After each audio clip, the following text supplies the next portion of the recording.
$220,000 watch hidden under an $80 hoodie was about to expose a 22-year pattern of discrimination that would destroy 5 careers, reform an entire industry, and prove that real power doesn't scream, it whispers. But on the night of December 31st, 2024, as the worst blizzard in a decade buried New York City under 18 inches of snow, nobody at JFK Terminal 4 knew they were about to witness the beginning of a reckoning.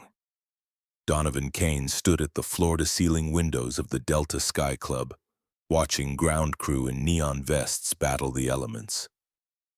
Ice crusted the glass in fractals, distorting the runway lights into starbursts.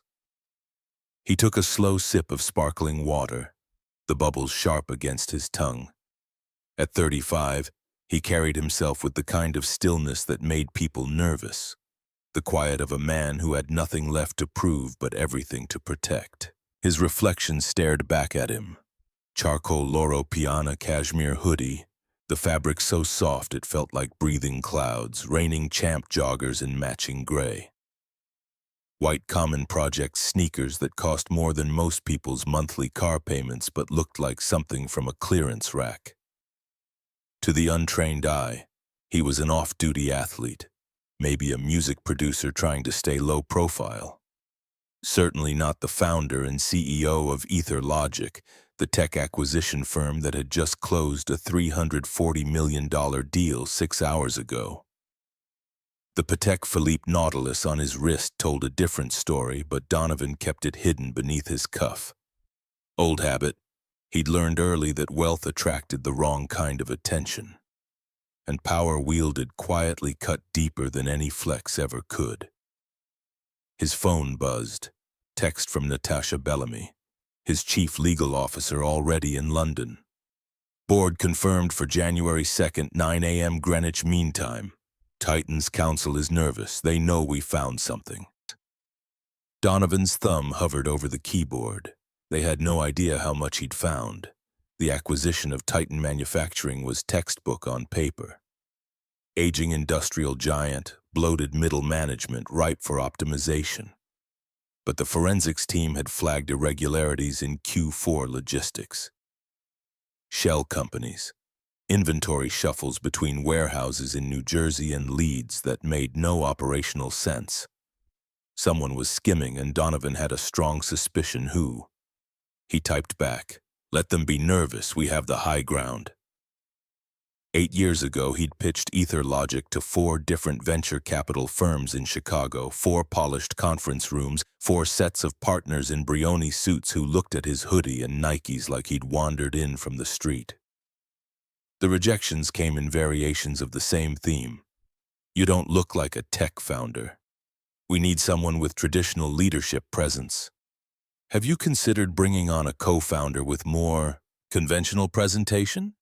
Translation: they wanted a white guy in a suit. Donovan had raised the seed capital from his own savings, maxing out 3 credit cards and selling his car. He built the first version of EtherLogic's acquisition algorithm in his garage apartment, coding 18-hour days fueled by cheap coffee and a rage so pure it crystallized into focus. 2 years later, he took the company public at a $400 million valuation. 4 years after that, $2.1 billion. Those same VCs sent congratulatory emails now, fishing for deals. He deleted them without reading. The lesson stuck. The world would always underestimate him. Let them. A lounge attendant approached, her name tag reading Melissa. She held out a fresh boarding pass with both hands, like a sacred offering. Her eyes flicked to his face with recognition, not celebrity worship, but the careful respect reserved for people who appeared on internal VIP manifests. "Mr. Kane, we managed to get you on Flight 237. It's the last departure to Heathrow tonight before they shut down the runway. Seat 2A, first class.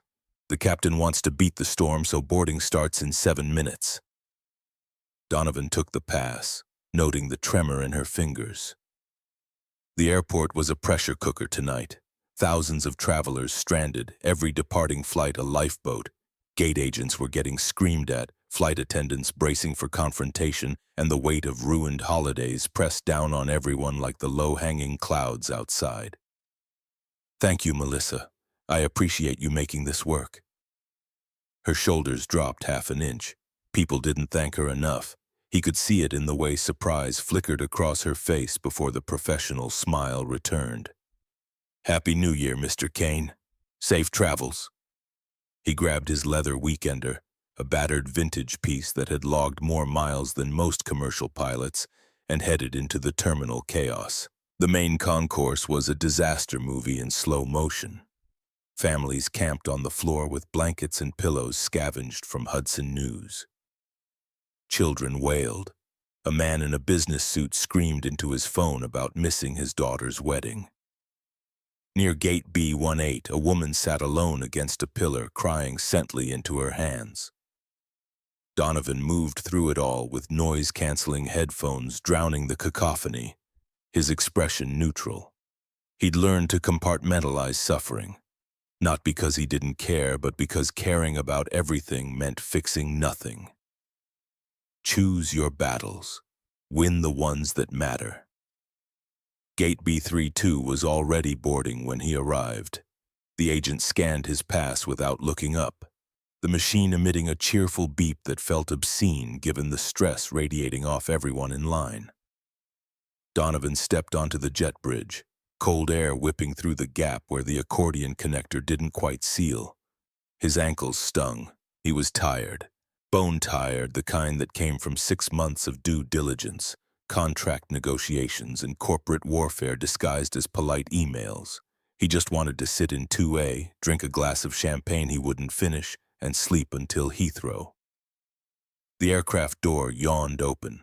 Warm air hit him first, smelling of leather and industrial sanitizer. He turned left into first class and stopped. Someone was already in 2A. The man looked late 40s with slicked back blonde hair shellacked into submission by what had to be half a can of product. Navy Brioni suit that screamed mid-level executive trying to look like a CEO. Pocket square matched his tie in a coordination so deliberate it tipped into try-hard territory. He had his shoes off, black Ferragamos kicked under the seat, and his sock-clad feet rested on the bulkhead wall. A mimosa sat in his hand, already half empty. His tablet balanced on the tray table as he typed with the aggressive thumb jabs of someone who thought every email was urgent. Donovan checked his boarding pass again. 2A Donovan Kane. He took a breath, adjusted his grip on the weekender, and stepped forward. "Excuse me." The man didn't look up. He held up one finger, an imperious silencing gesture, while he finished typing. 5 seconds passed. 10. 15. The finger stayed raised like a flesh and blood do not disturb sign. Finally, the man hit send with a theatrical flourish and deigned to glance at Donovan. His eyes swept from the hoodie to the joggers to the battered bag, and something ugly curled his lip. Not quite a sneer. Close enough. "Can I help you?" Donovan kept his voice low, polite. "I think you're in my seat. I'm in 2A. The man laughed. Sharp barking sound, no humor in it. "Buddy, you must be confused.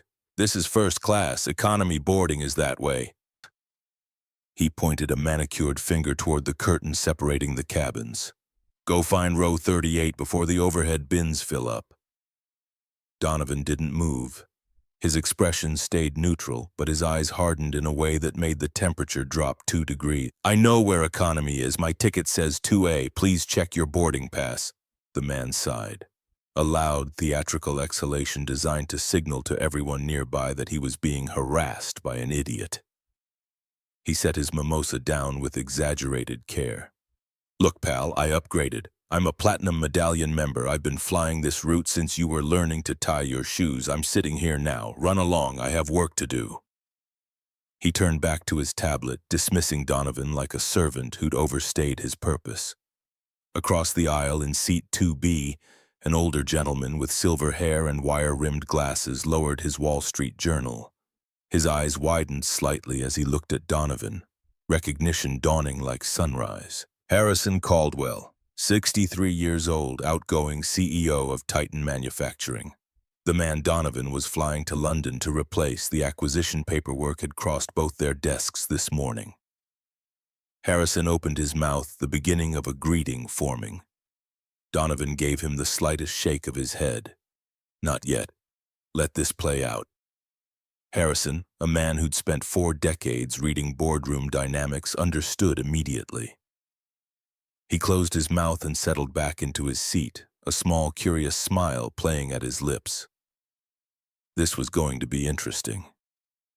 Donovan pressed the call button overhead. A soft chime echoed through the cabin. "Sir," Donovan said, his voice dropping an octave, becoming firmer. "I'm not going to ask you again. You are in my seat." The man slammed his tablet down on the tray table hard enough to rattle the mimosa glass. He stood up, using his full height, 6'1", an inch taller than Donovan, trying to loom, to intimidate. "Are you deaf, or do you just not understand English? Do you know who I am?" "No," Donovan said calmly. "And I don't care. I know who I am, and I know that's my seat. I am Derek Vanderbilt, Senior Vice President of Sales for Titan Manufacturing. I am on my way to London to save a multi-million-dollar account. My time is worth $5,000 an hour. Your time is worth whatever minimum wage is these days." Derek Vanderbilt.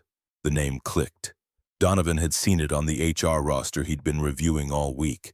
Flagged for excessive expense account irregularities, toxic management style, multiple complaints buried by regional supervisors. Donovan had made a mental note to audit Derek's department first thing in January. And here he was. "Derek," Donovan said, tasting the name. "Well, Derek, unless you bought the airline, that ticket doesn't belong to you." A flight attendant rushed over. Her name tag said Lauren Hayes, and stress etched lines around her eyes that hadn't been there at the start of her shift.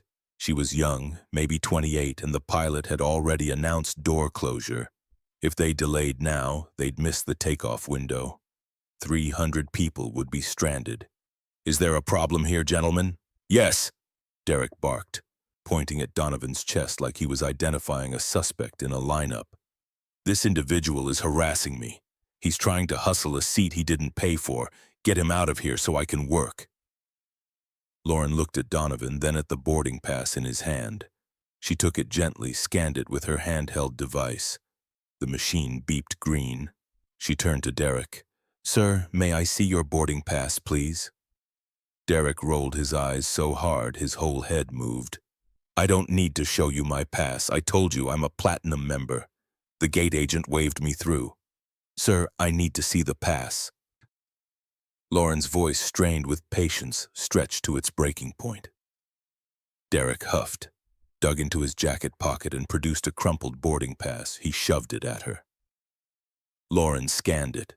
The machine emitted a low, unhappy buzz. The cabin went silent. Several passengers in rows 3 and 4 stopped pretending to mind their business and openly stared.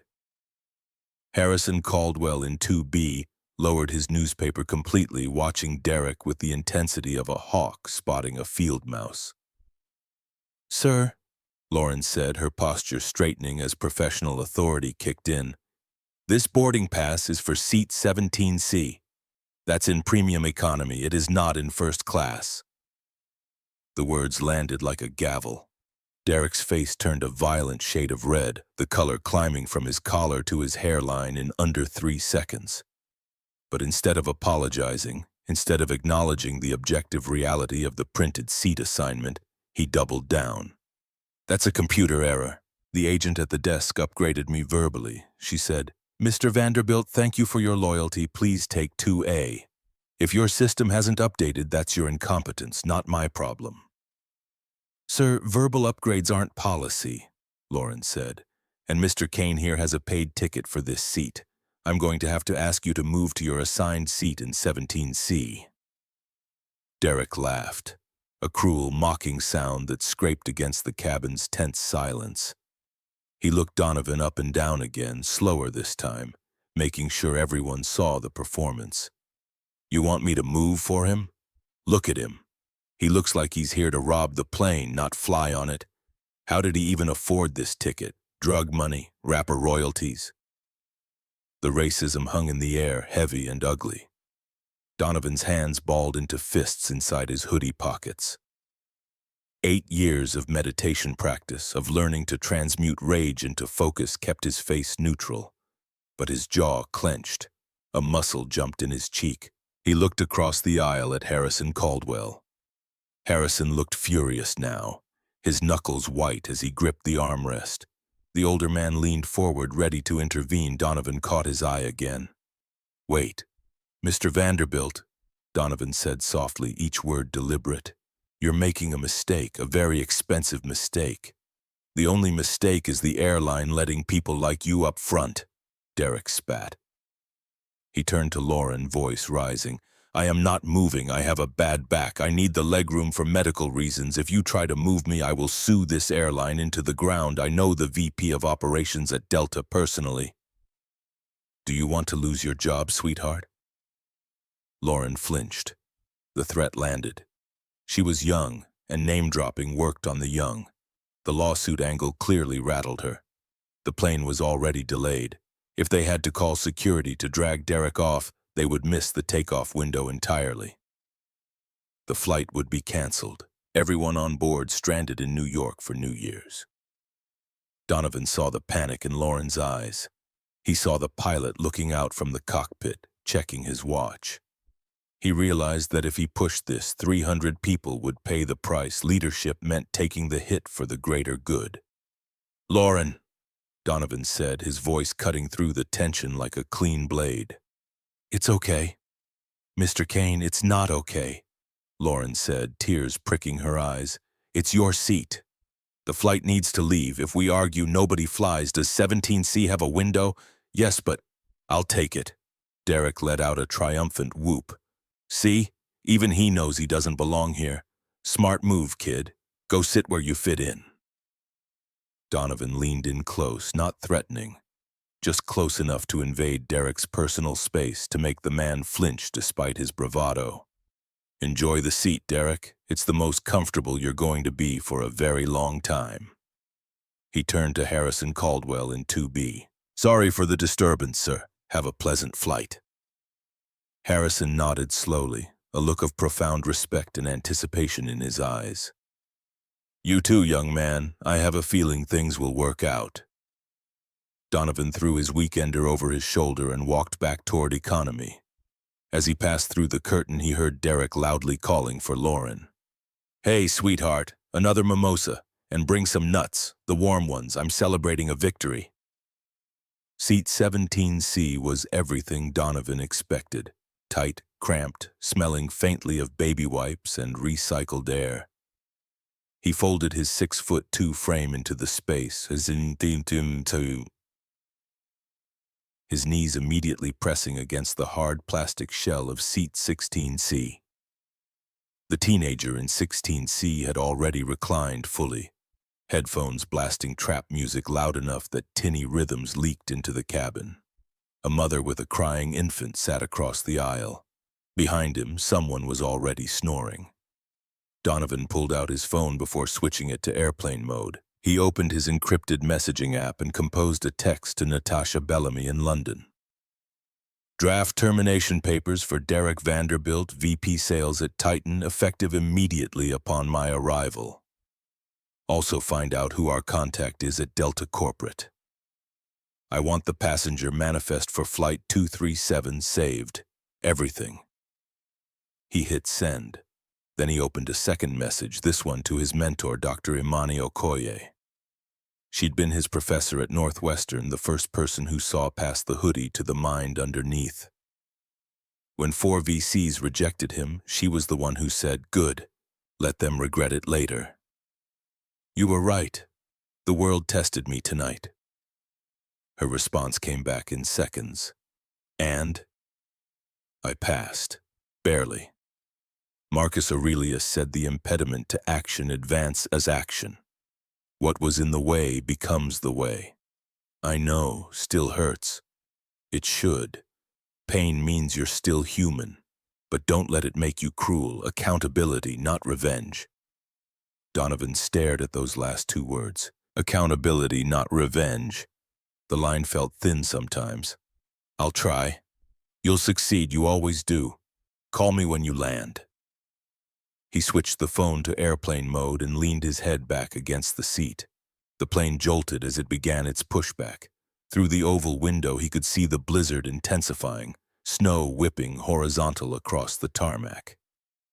Up in first class, Derek Vanderbilt stretched his legs out in 2A, clinking his mimosa glass against the window, thinking he was the king of the world. He had no idea that the man he'd just banished to row 17 owned the very chair he was sitting in. 2 hours into the flight, the cabin lights dimmed to a soft, sleep-inducing blue. Outside, the blizzard had been left behind. Somewhere over the dark Atlantic, replaced by the endless star-pricked void of night at 39,000 feet. The hum of the engine settled into a hypnotic drone, lulling most passengers into uneasy sleep. Donovan Kane was not sleeping, his knees pressed against seat 16C. With the kind of constant low-grade discomfort that ground you down over hours. The teenager in front of him had reclined so far back that Donovan's laptop balanced precariously on his tray table, the screen nearly touching his chest. He was reviewing Titan Manufacturing's financials one last time, and the numbers weren't adding up. He highlighted a column on the spreadsheet, Q4 logistics and distribution costs. There was a variance of nearly $2.8 million categorized under external consulting services. In the corporate world, external consulting was code for one of two things: bribes or embezzlement, sometimes both. Donovan frowned, rubbing his temples. He needed to speak with the head of sales and the CFO immediately upon landing. He pulled up the organizational chart. The sales division was a tangled hierarchy, but at the top, in bold, Derek Vanderbilt, VP of Sales. Of course. Donovan closed his eyes. The irony was almost too perfect. The man responsible for this suspicious variance was currently 200 feet away, drinking champagne in Donovan's seat, convinced he'd won something. He opened a new encrypted file and started a memo to himself. Audit priorities post-acquisition 1, sales division expense accounts 2, logistics routing between NJ/Leeds facilities 3, all external consultant contracts 2022 to 2024 4. Cross-reference with Vanderbilt's approval signatures. The plane shuddered slightly. Not turbulence, just the normal flex and sway of a 777 riding jet streams. But it was enough to remind Donovan where he was, trapped in a metal tube 7 miles above the ocean, surrounded by strangers, trying to work while his body screamed for sleep. He saved the document and closed the laptop. No point torturing himself with projections when he couldn't act on them until touchdown. He needed rest. The meeting with Titan's board was in 36 hours, and he had to be sharp. But sleep wouldn't come. His mind kept replaying the confrontation, Derek's laugh, the casual cruelty of people like you, Lauren's fear, Harrison Caldwell's restrained fury, and his own choice to walk away. Had it been leadership or cowardice? The question gnawed at him. His phone, still in airplane mode, showed a downloaded podcast queue. He selected one at random, an interview with a former Navy SEAL about decision-making under pressure. The guy's voice was gravel and whiskey, talking about the difference between reaction and response. Reaction is what your lizard brain does when threatened. Response is what your trained brain does when you've practiced the scenario 1,000 times. The gap between the two is called discipline. Donovan let the words wash over him. He'd responded, not reacted. That was something. The cabin jolted suddenly, a sharp drop that lifted Donovan's stomach into his throat. The seatbelt sign dinged on with an aggressive chime that cut through the sleeping quiet like an alarm. The pilot's voice crackled over the intercom, tense in a way that made Donovan's pulse spike. "Folks, this is Captain Whitmore. We're hitting a patch of rough air. Unexpected clear air turbulence over the North Atlantic. I need everyone seated with seatbelts fastened immediately." Flight attendants, take your jump seats now. This is going to be bumpy. Donovan's hands moved automatically, checking his seatbelt, tightening it across his lap. Around him, passengers jolted awake. The mother across the aisle clutched her infant tighter. The teenager in 16C yanked his seat upright so fast the mechanism squealed. The plane didn't just shake. It fell. Not a gentle dip. A plummet. 400 feet in 3 seconds, gravity ceasing to exist as Donovan's body lifted against the seatbelt, stomach lurching into his chest. Screams tore through the cabin. Primal, terrified sounds that bypassed all social filters. In the galley, a coffee pot flew upward and smashed against the ceiling, raining hot liquid down in a scalding shower. The plane bucked sideways, banking hard left. Donovan's head slammed against the window, stars exploding across his vision. The teenager in 16C vomited into the seat pocket. The infant's screams reached a pitch that felt like it could shatter the windows. And then, as suddenly as it started, the plane stabilized. Not smooth, it was still shaking like a car on a gravel road, but no longer falling. The seatbelt sign stayed on. The cabin lights flickered. Donovan's heart hammered against his ribs. His breath came fast and shallow. He forced himself to slow it down. 4 counts in, hold, 6 counts out. Panic was a choice. He chose not to make it. But up in first class, something worse than turbulence was unfolding. Through the gap in the curtain, Donovan could hear chaos, a man screaming, a woman's voice, urgent and commanding. The thud of someone hitting the floor. Every instinct told him to stay seated. The seatbelt sign was on. Moving during turbulence violated FAA regulations and basic survival instinct. But that scream wasn't fear. It was pain. Donovan unbuckled. The plane lurched again as he stood, and he grabbed the seatbacks to steady himself. The mother across the aisle looked at him like he was insane. Maybe he was. But 8 years ago, before EtherLogic, before the board meetings and the acquisitions, Donovan had spent 2 summers leading rock climbing expeditions in the Tetons. He'd earned his wilderness first responder certification because when you're 3 pitches up a granite face and someone breaks an ankle, you don't have the luxury of waiting for help.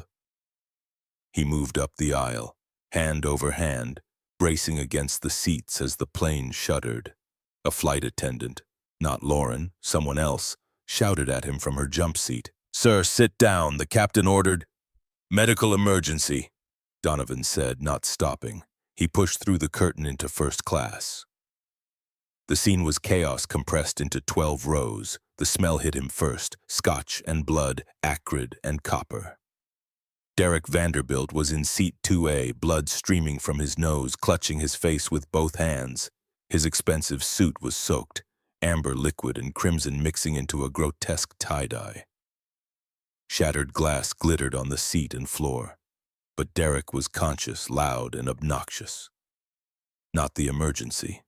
The emergency was in 2B. Harrison Caldwell slumped against the window, his face ashen gray, lips tinged blue. His left hand clutched his chest. His breathing came in ragged, desperate gasps. The sound of a man drowning on dry land. His wire-rimmed glasses sat askew on his face, one lens cracked. Donovan dropped to his knees beside Harrison's seat, ignoring Derek's wailing completely. "Sir, can you hear me? Harrison, stay with me." Harrison's eyes rolled toward Donovan, recognition flickering through the pain. He tried to speak, but only a wheeze came out. Donovan pressed 2 fingers to Harrison's wrist, pulse thready and weak, racing too fast. Classic signs of cardiac event. He looked up, scanning for Lauren or any flight attendant. "I need his medication. Check his bag, nitroglycerin, aspirin, anything." Derek's voice cut through, shrill and indignant. "What about me? I'm bleeding. This is Italian silk. Who's going to pay for this?" Donovan's head turned slowly. The look he gave Derek was not anger, it was something colder. Pure calculation, the gaze of a man cataloging evidence for later use. "Shut up!" The command was quiet, but it carried the weight of absolute authority. Derek's mouth snapped closed. Lauren appeared, her face pale, eyes wide with fear. She saw Harrison and understood immediately. She dropped to her knees beside Donovan, fumbling through Harrison's carry-on bag with shaking hands. "Here," she gasped, pulling out a small brown prescription bottle. "Nitroglycerin tablets." Donovan took it, checked the label, prescribed to Harrison Caldwell, current date, dosage correct. He twisted the cap off and shook one tiny white pill into his palm. "Harrison, open your mouth, under your tongue." Harrison's jaw trembled, but he obeyed. Donovan placed the tablet carefully, watching as it began to dissolve. "Breathe slowly. In through your nose, out through your mouth. You're going to be okay." The plane bucked again, harder this time, a violent shudder that threw Donovan against the armrest. Pain lanced through his ribs, but he wrapped one arm around Harrison's shoulders, using his body as a brace to keep the older man from being thrown from the seat. His other hand gripped the seat back, knuckles white, legs wedged against the bulkhead. He became a human shield, absorbing the case while Harrison's heart fought to keep beating. Lauren scrambled for the oxygen tank stored in the forward galley, dragging it back with both hands. Together, she and Donovan fitted the mask over Harrison's face. The hiss of pressurized oxygen filled the small space. 10 minutes. That's how long the turbulence lasted, though it felt like an hour. 10 minutes of Donovan bracing Harrison while the plane fought the sky, monitoring the older man's pulse, watching color slowly, agonizingly slowly, return to his cheeks. The nitroglycerin was working. The angina attack was subsiding. When the plane finally smoothed out and the seatbelt sign dinged off, Harrison opened his eyes. They were clearer now, focused. He looked up at Donovan with something like wonder. "You," Harrison whispered through the oxygen mask. "You're the man from the lounge. I've got you, Mr. Caldwell. You're safe. You know my name. I know a lot of things. Just rest." By the time the cabin stabilized and passengers began moving again, Harrison was sitting upright, sipping water, the oxygen mask set aside. He was weak but out of immediate danger. He refused Lauren's suggestion to divert to a closer airport. "I'll see a doctor in London. I have medication. I'm fine." But he wasn't fine. He was shaken, and Donovan could see it in the tremor of his hands, the pallor that lingered despite the returned circulation. Harrison looked at Donovan with new eyes. Gratitude, yes, but also calculation. He was a CEO, even in crisis. He was putting pieces together. "You gave up your seat," Harrison said quietly so only Donovan could hear. "For the flight, so we wouldn't be delayed. 300 people needed to get somewhere, and then you saved my life. Anyone with first aid training would have done the same." Harrison's lips quirked. "No, not anyone. Most people would have frozen, or filmed it for social media." His eyes flicked to Derek, who was now cleaned up but sulking in 2A, holding a cold compress to his nose. "Some would have complained about their suit." Donovan said nothing. Harrison made a decision. He called Lauren over. "Is the jump seat still open?" "Yes, Mr. Caldwell. Mr. Kane sits here with me. I need him nearby in case it happens again." Lauren looked at Donovan. "Mr. Kane, would you—" "Of course." Derek's head snapped up from his compress. "Great. Now we have coach passengers squatting in first class. Isn't that against FAA regulations?" Harrison turned to Derek with a look that could freeze lava. It was the first real flash of anger Donovan had seen from the older man, and it was devastating in its cold precision. "He saved my life while you were crying about dry cleaning." "Shut your mouth, Vanderbilt." Derek went white, not from fear, from recognition. He knew who Harrison Caldwell was. Everyone at Titan did. Donovan took the jump seat across from them, facing backward. It meant staring directly at Derek and Harrison for the remainder of the flight. The dynamic had shifted. This was no longer a passenger cabin. It was a boardroom, and the battle lines were being drawn. Harrison took a deep breath, his color better but still fragile. He looked at Donovan, then at Derek, then back to Donovan. A decision crystallized behind his eyes. He couldn't wait for London. He wanted to see the look on Derek's face right now. "Mr. Kane," Harrison said formally, his CEO voice returning, "I apologize for the introduction under these circumstances. I assume you were traveling to London for the transition meeting." Donovan nodded, his expression unreadable. I am." Derek looked up, confused. "Transition meeting? What are you talking about? He's probably going to London to wash dishes." Harrison ignored him completely. He reached into his briefcase, the same one that held the nitroglycerin, and pulled out a thick blue folder, stamped on the front in silver foil. "Confidential. Ether Logic and Titan Manufacturing Merger and Acquisition Strategy." Derek's eyes locked onto the folder. He froze, mimosa halfway to his lips. Harrison handed the folder to Donovan. "I was reviewing the personnel files for the restructuring. I've been struggling with the decision regarding sales leadership retention." Donovan took the folder. He didn't open it. He didn't need to. He looked directly at Derek. "I've reviewed the Q4 numbers, Harrison. The variances are troubling, and frankly, the culture seems toxic." Derek set his drink down. The color drained from his face faster than it had during the turbulence. "Wait a minute.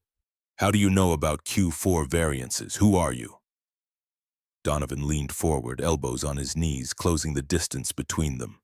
"You asked me earlier if I knew who you were." His voice was quiet, each word a surgical cut. "You're Derek Vanderbilt, Senior VP of Sales, and in about 6 hours when we land, you're going to wish you'd never heard my name." The plane hummed around them. The stars wheeled outside the windows, and in the confined space of first class, the future began to take shape. Derek's hand trembled as he set down his glass, ice cubes clinking against crystal like tiny bells tolling his professional funeral. His eyes darted between Donovan and Harrison, searching for the punchline, the moment when they'd reveal this was some elaborate prank. But Harrison's face held only grim satisfaction, and Donovan's expression remained as unreadable as carved stone. "I don't understand," Derek managed, his voice cracking on the last syllable. "What transition meeting? Harrison, what's he talking about?" Harrison Caldwell adjusted his wire-rimmed glasses, the gesture of a professor about to deliver a failing grade. "Derek, when was the last time you actually read the company-wide emails? The ones that weren't about your sales numbers?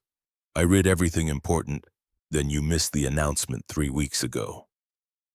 Titan Manufacturing accepted a buyout offer from Ether Logic. The deal closed this morning at 9 a.m. Eastern. As of 6 hours ago, Ether Logic owns 51% controlling interest in Titan." The words landed like depth charges, each one detonating deeper than the last. Derek's mouth opened and closed, a fish suddenly aware it had been pulled from water. That's impossible. We're not for sale. You wouldn't sell without telling senior leadership." "I told the board. They voted unanimously to accept." Harrison's voice carried the finality of a sealed tomb. "You're not senior leadership, Derek. You're middle management with a VP title." Donovan watched Derek process the information, watched the man's brain scramble to recalibrate his understanding of reality. It was like watching someone realize mid-step that the ground had vanished beneath them. "Okay, fine," Derek said, rallying with the desperate optimism of a man clinging to driftwood. "So we got bought out. That happens, but what does this guy have to do with anything? He's a passenger. He's nobody." Harrison turned to Donovan with something close to theatrical anticipation. "Mr. Kane, would you like to clarify your role, or shall I?" Donovan reached into his hoodie pocket and pulled out a business card. Simple design, white cardstock, black lettering, no logos, just text. Donovan Kane, founder and CEO, Ether Logic. He placed it on Derek's tray table. Derek stared at it, picked it up, read it 3 times like the words might rearrange themselves into something that made sense. His breathing became audible, short, shallow gasps. No, that's... You were in coach. I took your seat. You were wearing a hoodie." And you made assumptions based on fabric, Donovan replied, his tone carrying no heat, just observation. Fatal ones. Derek's face cycled through emotions too quickly to catalog. Denial, confusion, fear, anger back to fear. Sweat beaded on his upper lip despite the cabin's cool air. Mr. Kane, Donovan, sir, there's been a terrible misunderstanding. The stress of the flight, the turbulence, I wasn't thinking clearly. I had a few drinks and you know how it is with altitude. Alcohol hits differently. We can work this out. I'm the best sales VP you'll ever find. I know the European market inside out. You need me. Donovan leaned back in the jump seat, the overhead light casting his features in sharp relief. Tell me, Derek, how exactly do you know the European market? Derek seized the lifeline, words tumbling out in a rush. I've cultivated relationships with every major buyer from Paris to Prague. I know which procurement officers take coffee at 10 versus noon. I know their kids' names, their anniversary dates. I wine and dine them at Michelin restaurants, send gifts at Christmas, sponsor their golf tournaments. That's how deals get done. Personal touch. Old school. These tech guys, he caught himself, course-corrected. I mean, these younger executives, they think everything happens on spreadsheets, but business is relationships. Interesting. Donovan pulled out his phone, swiped through files. Those Michelin dinners, do you categorize them as external consulting services in your expense reports? Derek went very still. What? Q4 alone shows $2.8 million in external consulting. But when I cross-reference with your meeting calendar, there are no consultant names, no deliverables, no contracts, just a lot of dinners at restaurants that don't issue itemized receipts. The blood drained from Derek's face so quickly Donovan wondered if he might pass out. Lauren appeared at the galley entrance, concerned, but Donovan waved her off. This wasn't a medical emergency. This was surgery. Those are legitimate business expenses, Derek stammered. I can explain every dollar. Can you explain the shell company registered in the Cayman Islands under the name GVB Holdings? The one that received wire transfers totaling $2 million from Titan's logistics budget between May and November? Harrison's eyebrows climbed toward his hairline. Even he hadn't known about this part. He pulled out his leather-bound notebook and began writing. Derek's hands were shaking now, mimosa sloshing over the rim of his glass. You're making accusations based on incomplete data. You don't understand the complexity of international supply chain. I understand embezzlement. Donovan's voice could have frosted windows. I understand shell companies created to siphon corporate funds. I understand executives who think they're smarter than forensic accountants. I haven't embezzled anything. Then explain the inventory transfers. You've been shuffling product between the New Jersey warehouse and the Leeds depot every quarter. No operational reason, no efficiency gain, just moving numbers on paper to mask the shortfalls from your phantom consulting fees. Derek shot to his feet, the sudden movement making the plane's gentle sway feel like an earthquake. Passengers in the rows behind turned to stare. This was no longer a private conversation. This is harassment. You're accusing me of crimes without evidence, without due process. I have rights. I have a contract with severance clauses and— You had rights, Harrison interjected, his voice cutting through Derek's panic like a scalpel. Until you admitted to federal financial crimes in front of 2 witnesses at 39,000 feet. Gross misconduct clause, Derek. Paragraph 7, subsection C of your employment contract. No golden parachute, no severance package, and definitely no Cayman Islands retirement fund. Derek looked around the cabin desperately, searching for allies, for anyone who might validate his version of reality. The other first-class passengers avoided eye contact, suddenly fascinated by their phones and magazines. Even the couple in row 4, who'd been filming earlier, had stopped, sensing this was beyond entertainment into something darker. There's more, Donovan continued, his calm more terrifying than any shouting could be. Want to talk about the Malta account? The $800,000 that disappeared into supplier invoices for materials that were never delivered? Derek collapsed back into his seat like a marionette with cut strings. How do you know about Malta? Because unlike you, I actually read financial reports. And unlike your previous oversight, I have a team of forensic accountants who enjoy puzzles. They found all of it, Derek. The shell companies, the fake invoices, the inventory shuffles. They found the yacht rental you expense as client development.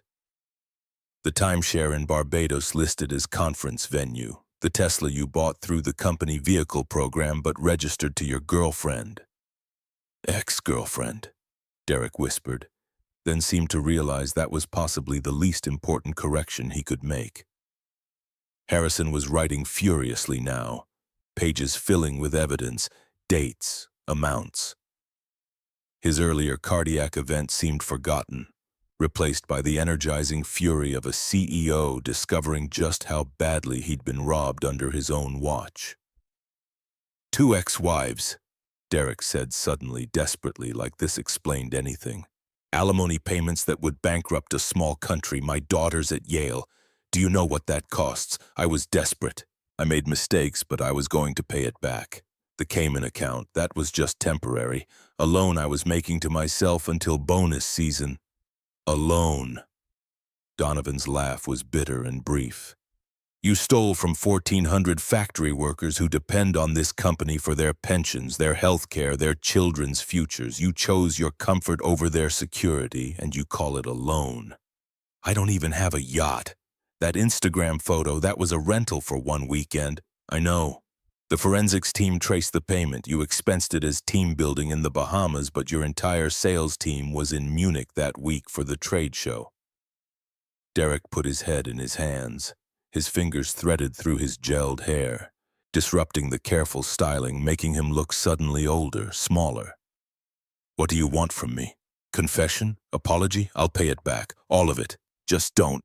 Don't what? Don't destroy your career? Don't report you to the SEC? Don't press charges? Donovan's voice dropped to barely above a whisper, forcing Derek to lean in to hear. You destroyed your career the moment you decided my hoodie meant I didn't deserve basic human respect. Everything after that is just documentation. The words hung in the recycled air of the cabin, heavy with consequence. Derek tried one more angle, the last arrow in a nearly empty quiver. You can't fire me mid-flight. There are procedures, HR protocols. I have 30 days' notice written into my contract. Boy, watch me. Donovan pulled his laptop from his bag, opened it on his knees. The screen's glow lit his face from below, casting shadows that made him look almost demonic. He typed rapidly, fingers flying across keys. What are you doing? Sending an email to Natasha Bellamy, my chief legal officer in London. She's drafting your termination letter right now. For cause. Effective upon landing. You can't. I can. I own 51% of your company. I sit on Delta's parent board with 11% equity stake. And in about 6 minutes, I'm going to make a phone call that will ensure you don't just lose your job, you'll lose everything. Derek lunged forward, hands reaching for the laptop like he could somehow delete the email, undo the last hour, rewind time to before he stole a seat from a man in a hoodie. Harrison moved faster than someone who'd just survived a cardiac event should be able to move, blocking Derek with a surprisingly strong arm. Sit down. Derek sat, but his eyes had taken on a wild quality, the look of a cornered animal realizing all exits were sealed. There has to be a way out of this. Money? I'll give you everything in the Cayman account. 3 million, it's all yours, just let me resign quietly. Say I wanted to pursue other opportunities. I'll disappear. You'll never hear from me again. 3 million? Donovan looked up from his laptop. The forensic audit found 2 million in the Caymans. Where's the other million, Derek? The question was a trap, and Derek walked right into it. I diversified, multiple accounts, different jurisdictions. I'm not an idiot. You just confessed to an additional million in hidden assets in front of witnesses. Donovan glanced at Harrison, who was still writing. Thank you for that. Derek's face crumpled. Actual tears began streaming down his cheeks, cutting trails through the dried blood from his earlier nosebleed. Please, I have children. My daughter, she'll see this. Everyone will know. The internet, it never forgets. My life will be over. Your daughter will learn that actions have consequences. Maybe that's a more valuable lesson than Yale can teach. Donovan closed the laptop with a decisive click. As for the internet never forgetting, you should have thought about that before you publicly humiliated me based on my skin color. Before you let a man die because you were worried about your suit. Every camera in this cabin caught that, Derek. You went viral hours ago. What? Harrison pulled out his phone, turned it toward Derek. The screen showed a live stream from someone in row 7.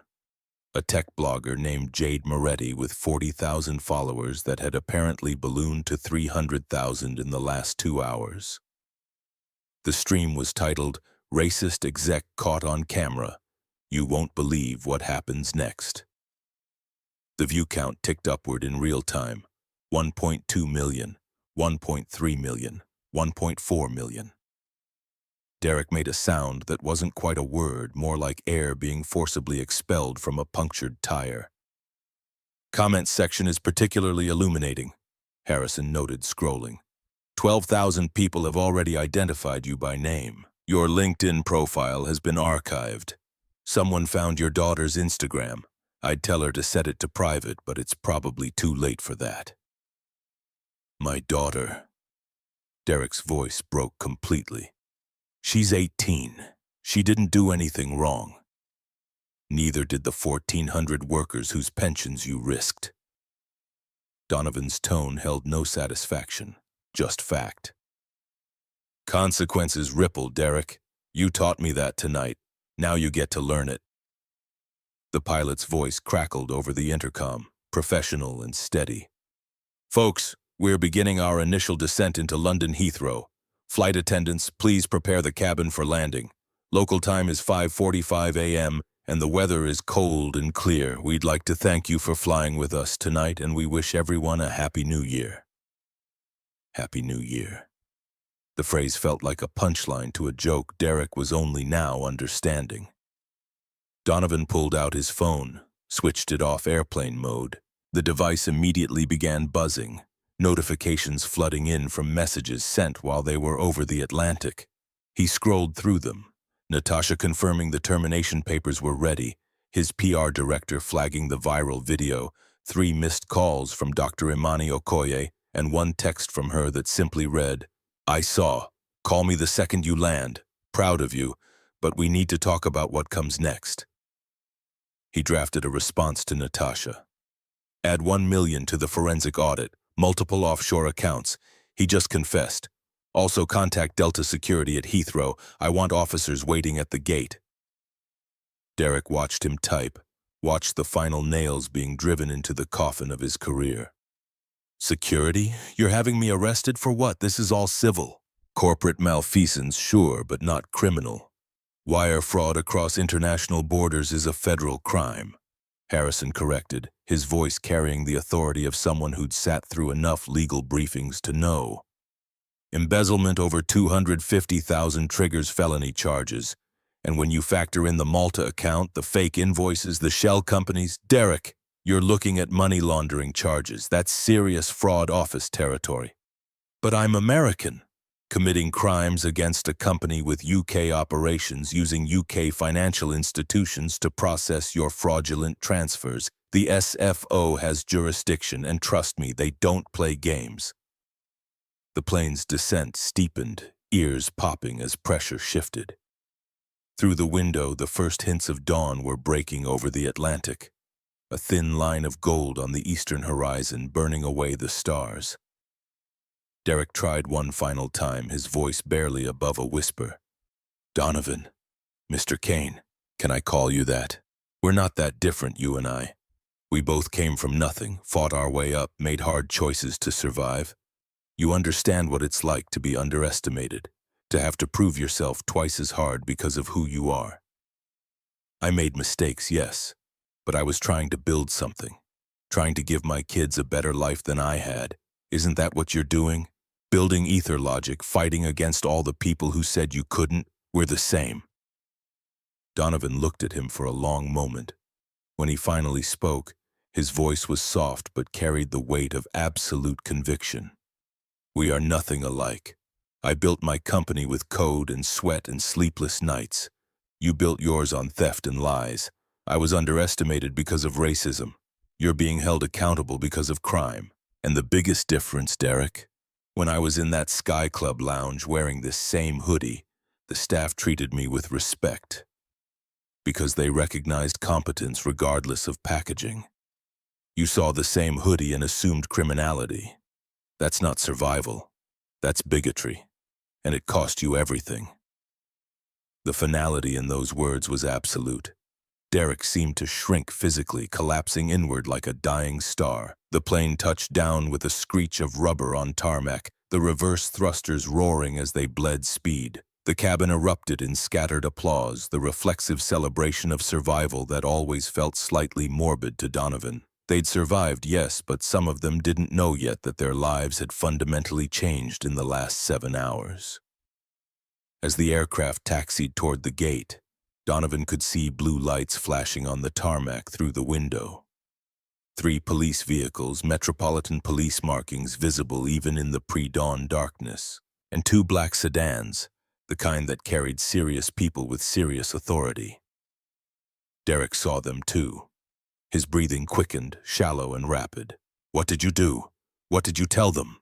"The truth, that there's a confessed embezzler on this flight who poses a flight risk. The Serious Fraud Office takes these things seriously, especially when there are offshore accounts involved." The plane came to a stop at Gate 24. The seatbelt sign dinged off, but the pilot's voice immediately came back on. "Ladies and gentlemen, please remain seated with your seatbelts fastened. We've been instructed by ground authorities to hold all disembarkation until further notice. Please keep the aisles clear." Confused murmurs rippled through the cabin. In row 7, Jade Moretti's live stream was capturing everything. Her whispered narration barely audible. "Something's happening, guys. Police lights outside. They're asking everyone to stay seated. This is insane." Derek's hands trembled so badly his phone clattered to the floor.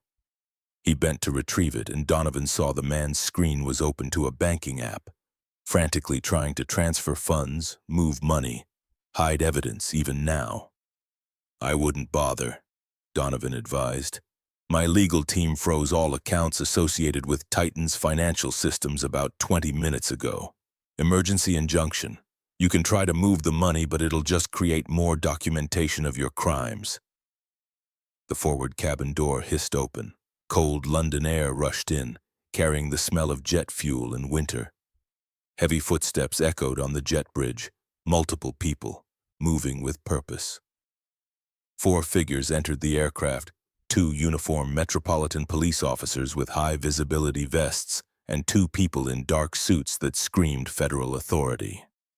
The lead suit was a woman in her 50s with steel-gray hair and eyes that could perform audits through sheer force of will. She walked directly to first class, gaze sweeping across the passengers before landing on Derek with the precision of a laser-guided missile.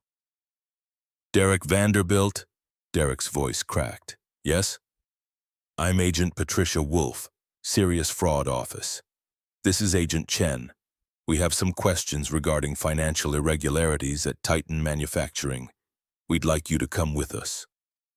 "Am I under arrest?"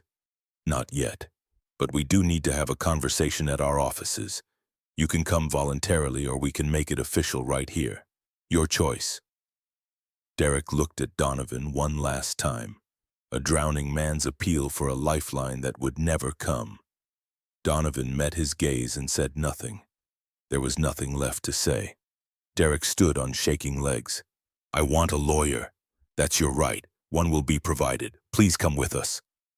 As the officers escorted Derek down the aisle toward the exit, every passenger watched in silence. Phones were recording, dozens of them, capturing every angle of the walk. Derek kept his head down, trying to hide his face, but it was futile. His humiliation was being documented in 4K resolution, uploaded to servers that would preserve this moment forever. Jade Moretti's live stream viewer count hit 2 million. When Derek reached row 7, he stumbled and one of the officers caught his elbow. The gesture was almost gentle, which somehow made it worse. The professional courtesy extended to someone who'd shown no courtesy to others. They disappeared through the door. The cabin erupted in conversation, speculation, shock. But Donovan tuned it all out. He was watching Harrison, who had gone pale again, hand pressed to his chest. "Are you all right?" Harrison nodded, but the movement was weak. "Just adrenaline crash. I'll be fine." "No, you won't. Not without proper medical attention." Donovan called Lauren over. "When we disembark, I want paramedics standing by for Mr. Caldwell. He had a cardiac event mid-flight. He needs to go directly to hospital." "I have a meeting," Harrison protested. "Your meeting can wait. Your heart can't." Donovan's tone left no room for argument. "I'll handle the board. You handle not dying." Despite everything, Harrison laughed, a weak, raspy sound. "You're good at this. The command thing. You'll do well with Titan." "I learned from the best." Donovan gestured at the older man. "You built that company from 20 employees to 1,400. You treated people with dignity. That's the foundation I'm inheriting. Derek was the rot. We cut out rot." The pilot made another announcement. Boarding could resume. Passengers began gathering their belongings, the normal chaos of deplaning. But Lauren approached Donovan before he could stand. "Mr. Kane, the captain would like a word, and there's someone from Delta Corporate on the jet bridge." Of course there was. The viral video had reached corporate. Damage control was already spinning up. Donovan followed Lauren to the front galley where Captain Bartholomew Whitmore waited, 60-ish, silver hair, the kind of authoritative presence that came from 3 decades of holding people's lives in his hands at altitude. He did not look pleased. "Mr. Kane, I understand there was an incident regarding your seat assignment." "There was. My crew followed protocol. Your crew sided with a passenger based on appearance rather than documentation. Your flight attendant used racially coded language, and you, Captain, never once asked to see my boarding pass before you threatened to have me removed." Whitmore's jaw tightened. "I trust my crew's judgment." "Your crew's judgment almost cost you a passenger's life. When Mr. Caldwell was having a heart attack, Derek Vanderbilt was worried about his suit. Your flight attendant had to make a medical decision while managing a racist passenger. That's a failure of leadership. I run a tight ship. You run a discriminatory ship. And since I sit on the board of Delta's parent company, that's going to change." The color drained from Whitmore's face as the implication landed. He wasn't talking to a disgruntled passenger. He was talking to someone with the power to end careers. "Mr. Kane, if there was any misunderstanding, there was no misunderstanding. There was racism. There was abuse of authority, and there will be consequences." Donovan pulled out his phone, showed Whitmore the email he'd drafted. "This goes to the Delta CEO in 3 hours. It details everything that happened on this flight. The seat discrimination, the threats, the medical emergency, and who responded versus who complained. And it includes my recommendation for immediate investigation into your crew's pattern of behavior." Pattern? This was one incident. Was it? How many other passengers has your crew treated this way? How many complaints have been filed and buried? Donovan's voice was quiet but unyielding. "I'm going to find out. And Captain Whitmore, I'd start polishing my resume." He walked past the captain through the door onto the jet bridge where dawn was breaking over London. The terminal was just waking up. Early flights preparing for departure, cleaning crews moving through empty gates. A woman in a sharp Delta uniform waited at the entrance. Corporate management, the kind sent to contain fires before they became infernos. Her name tag read, Patricia York, Regional Manager. "Mr. Kane, I'm so sorry about your experience tonight. We take these matters extremely seriously, and I want to assure you, save it." Donovan kept walking, forcing her to match his pace. "How many complaints have been filed against Celeste Hargrove in the last 5 years? Patricia stumbled over her own feet. That's confidential employee information. How many, Ms. York? I'd have to check our records. Donovan stopped, turned to face her fully. You don't have to check. You know the number because you've buried every single one. So let me ask again.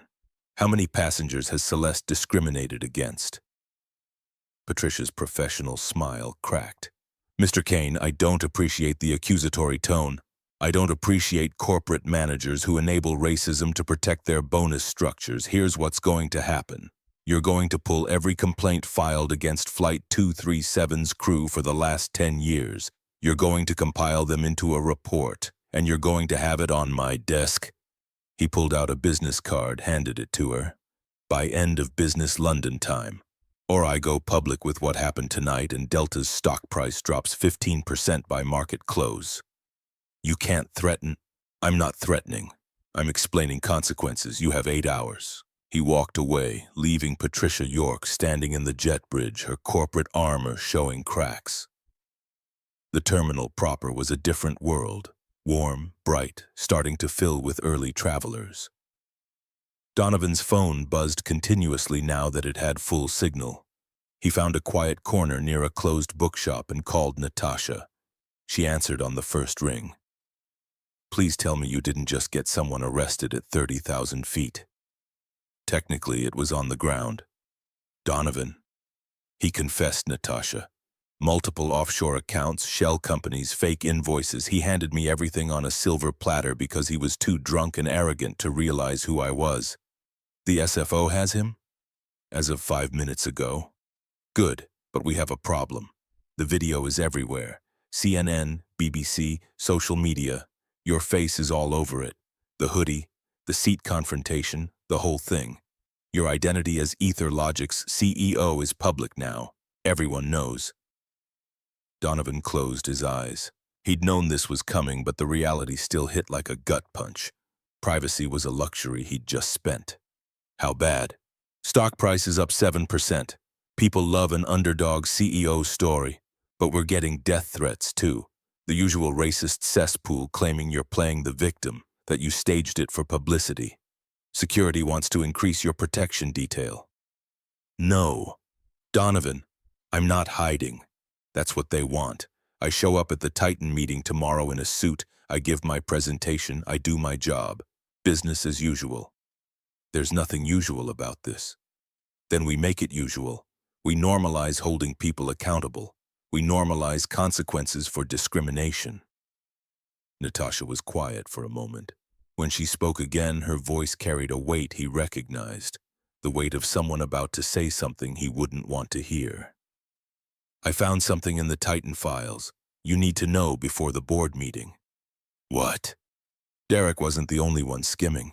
There's a pattern across 3 departments, logistics, procurement, and sales. It's not just one bad actor, it's systemic. Donovan's head throbbed. He pressed his fingers to his temples. How much are we talking? Conservative estimate? 8 million over 4 years, could be more once we dig deeper. 8 million. Stolen from workers, from operations, from the company's future. And he was about to walk into a board meeting where some of those board members might have known, might have enabled, might have profited. Get me a full audit by tomorrow morning. Every department, every manager, every expense report. I want to know who knew and who helped. That's going to cost. I don't care. Spend whatever it takes. We're burning this rot out completely or we're not doing this at all. He hung up and sat down on a bench, suddenly exhausted. The adrenaline that had sustained him through the confrontation was draining away, leaving behind the bone-deep weariness of someone who'd just fought a war. His phone buzzed again. Dr. Imani Okoye, he answered. I know what you're going to say. Do you? Her voice was warm but firm, the tone she used when he was being brilliant and stupid simultaneously. You just declared war on an entire industry, Donovan. The airline industry, the corporate embezzlement industry, the protect your own at all costs industry. They're going to come for you. Let them.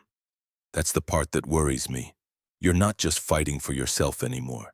You're fighting for every person who's been discriminated against, every worker who's been stolen from, every passenger who's been humiliated. That's a noble fight. It's also an exhausting one. And you can't win them all. I can try. You can burn out trying. Promise me you'll remember why you started Ether Logic in the first place. To build something, not to destroy everything. Her words landed in the center of his chest, heavy and true. He thought about the 4 VCs who'd rejected him, the garage apartment, the maxed credit cards. He'd built Ether Logic to prove he could create value, not just extract revenge. I promise. Good. Now go to your hotel, sleep for 4 hours, and then change the world in that order. She hung up, leaving Donovan alone with the sunrise and the weight of what came next. 4 months later, the courtroom in the Southern District of New York felt less like a temple of justice and more like a pressure cooker ready to explode. April rain lashed the tall windows, each drop a tiny percussion against glass, while inside, 200 people packed into seats designed for half that number. The overflow crowd stood against the back wall, reporters clutching notebooks, sketch artists working furiously, and in the front row of the gallery, 14 factory workers who'd taken unpaid leave to watch the man who'd stolen their futures face his reckoning. Donovan Kane sat 3 rows back on the prosecution side, hands folded in his lap, wearing a charcoal Tom Ford suit that cost more than Derek Vanderbilt's first car. The Patek Philippe was visible now. No more hiding. The world knew who he was. Forbes had run a cover story. Time named him to their next generation leaders list. But none of that mattered today. Today was about the 1,400 people who'd clocked in at Titan Manufacturing for decades, trusting their employer to protect what they'd earned. The prosecution's table was a fortress of evidence. Bankers' boxes stacked 4 high, laptop screens glowing with spreadsheets that told stories of systematic theft. Lead prosecutor Amanda Reeves looked like she'd been carved from marble. Unsmiling, gray suit, hair pulled back so severely it could have been a weapon. She'd built her reputation destroying white-collar criminals who thought wealth made them immune to consequence. Across the aisle, Derek sat at the defense table in an ill-fitting suit from Men's Warehouse, his assets frozen, his designer wardrobe auctioned to pay restitution. He'd lost 30 pounds since New Year's Eve. His hair, once shellacked into submission, now hung limp and greasy. The man who'd bragged about $5,000 hours now had a public defender because his retained attorney had quit when Derek's retainer check bounced. Judge Margaret Chen entered and everyone rose. She was 68, a former prosecutor who'd seen every trick, every excuse, every performative tear shed by defendants who'd show no mercy to their victims. She settled into her chair with the efficiency of someone who'd presided over hundreds of trials and had exactly 0 patience for theatrics. Be seated. United States versus Derek Vanderbilt, case number 24-CR-1847. Are we ready to proceed? Amanda Reeves stood, her voice carrying the weight of 3 months' investigation. The government is ready, Your Honor. Derek's public defender, a tired-looking man named Gerald Hastings, who'd been assigned this case as punishment for losing a motion the week prior, rose slowly. Defense is ready. Ms. Reeves, call your first witness. The government calls Donovan Kane. The courtroom shifted, a collective intake of breath. This was the moment they'd been waiting for. The video had shown what happened on the plane, but video didn't capture internal experience. Video couldn't testify about what it felt like to be judged by your clothing, threatened by authority, dragged bleeding down an aisle while hundreds watched. Donovan stood and walked to the witness stand, right hand raised. Do you swear to tell the truth, the whole truth, and nothing but the truth? I do. Amanda Reeves approached with a tablet in hand, her heels clicking against the marble floor. Mr. Kane, can you please state your occupation for the record? I'm the founder and chief executive officer of Ether Logic, a technology acquisition and optimization firm based in Chicago. And what is Ether Logic's relationship to Titan Manufacturing? As of January 1st of this year, EtherLogic acquired 51% controlling interest in Titan Manufacturing for $340 million. When did you first become aware of financial irregularities at Titan? Donovan's voice was steady, factual. During due diligence in November, our forensic accounting team flagged unusual variance in logistics and sales expenses, specifically $2.8 million categorized as external consulting services with no corresponding contracts, deliverables, or consultant identities. What did you do with that information? I flagged it for post-acquisition audit. At the time, we didn't have access to Titan's full financial systems. The deal wasn't closed. Amanda pulled up a document on the courtroom's display screens, a spreadsheet covered in highlighted rows. Your Honor, I'd like to enter into evidence Government Exhibit 12, the Q4 expense report from Titan Manufacturing's sales division. So entered. Amanda turned back to Donovan. Can you explain what we're looking at? This shows expenses submitted by the sales division between October and December. The highlighted rows are phantom consulting fees, payments made to shell companies that provided no actual services. The money was transferred to offshore accounts, then withdrawn as cash or moved to secondary accounts. Who approved these expenses? Derek Vanderbilt. His digital signature is on every authorization. Derek's attorney shot to his feet. Objection, Your Honor. The witness is not a forensic accountant. He's the CEO of the company that conducted the audit, Mr. Hastings. I'll allow it. Overruled. Amanda continued. Mr. Kane, I want to take you back to December 31st. You were traveling to London for the acquisition finalization meeting, correct? Yes. And you were seated in first class, seat 2A. I had a ticket for 2A. I never made it to the seat. Why not? Donovan's jaw tightened, the only visible sign of the memory's weight. Derek Vanderbilt was already sitting there. When I showed him my boarding pass, he refused to move. He told me I belonged in economy, that I must be confused and that people like me couldn't afford first-class tickets. People like you. What did you understand that to mean? He made it clear through his language and tone that he was referring to my race. Derek's lawyer stood again. Objection, speculation. Your Honor, Amanda cut in smoothly, we have video evidence of the encounter. The jury can judge for themselves what was meant. I'll allow the witness to answer. Proceed. Donovan met the jury's eyes. 7 women, 5 men, ranging from a retired teacher to a construction foreman. They were the people Derek had called nobodies in his LinkedIn messages to colleagues. They were the ones who mattered now. He looked at my clothing and made assumptions about my worth, my intelligence, and my right to occupy the same space he did. When I politely asked him to check his boarding pass, he laughed.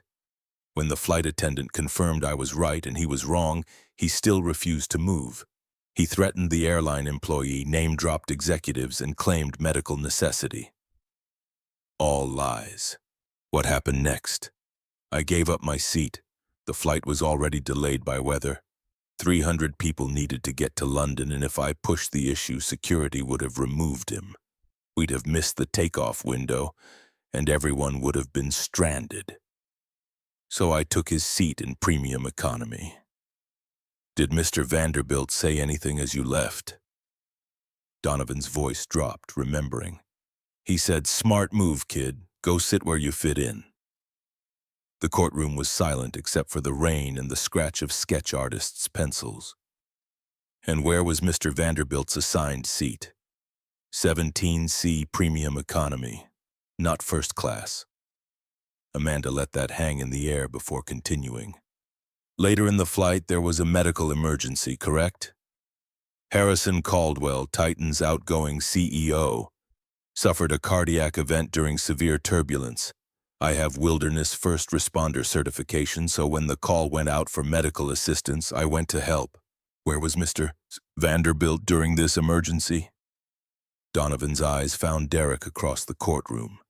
The defendant looked away. In seat 2A, the seat he'd stolen.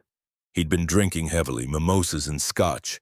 When Mr. Caldwell reached for him, asking for help getting his medication, Derek pushed his hand away and told him to stop wrinkling his suit. Gasps echoed through the gallery. One of the jurors, a woman in her 50s, closed her eyes and shook her head. "What did you do?" "I administered Mr. Caldwell's nitroglycerin, secured oxygen, and stabilized him until the turbulence passed. I stayed with him for the remainder of the flight." "And during this time, did you have a conversation with Mr. Caldwell and the defendant?" "Yes. Mr. Caldwell recognized me as the new owner of Titan. He had the acquisition documents in his briefcase. He revealed my identity to Derek." "How did the defendant react?"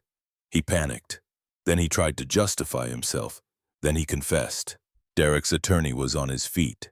"Objection. The defendant was under duress, medical emergency, turbulence, altitude affecting judgment." Judge Chen's eyes were ice.